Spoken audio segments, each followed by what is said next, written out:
தொடர்ந்து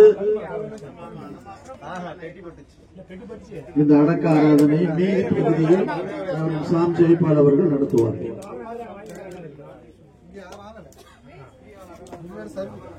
சகோதரரே, நான் சொல்லுகிறது என்னவெனில், மாம்சமும் இரத்தமும் தேவனுடைய ராஜ்யத்தை சுதந்திரிக்க மாட்டாது.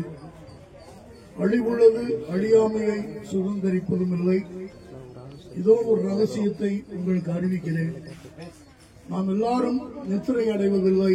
ஆகிலும் கடைசி எக்காலம் துணிக்கும் போது ஒரு நிமிஷத்திலே, ஒரு இமைப்பொழுதிலே நாம் எல்லாரும் மறுரூபமாக்கப்படுவோம். எக்காலம் துணிக்கும். அப்பொழுது மரித்தோர் அழிவில்லாதவர்களாய் எழுந்திருப்பார்கள்.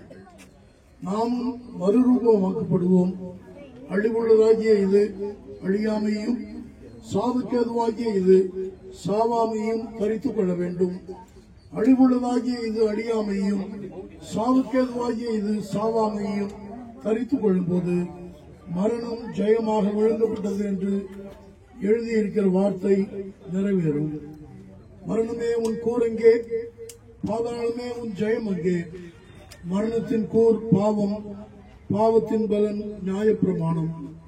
நம்முடைய கர்த்தராகிய இயேசு கிறிஸ்துவினாலே நமக்கு ஜெயம் கொடுக்கிற தேவனுக்கு ஸ்தோத்திரம்.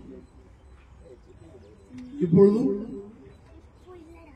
நம்முடைய அன்பு பேராயர் தேவரூபன் அவர்களுடைய சரீரத்தை உயிர்த்தெழுதலின் நம்பிக்கைக்காக, மண்ணுக்கு மண்ணுக்காக, புழுதிக்கு புழுதியாக, சாம்பலுக்கு சாம்பலாக ஒப்பு கொடுக்கிறோம். ஆண்டவருடைய வருகையில புதிய மேனியோடு நம்முடைய அன்பு பேராயர் எழுந்திருப்பார். எல்லாரும் கரங்களை உயர்த்தி கர்த்தரை ஸ்தோத்திரம் பண்ணுவோம்.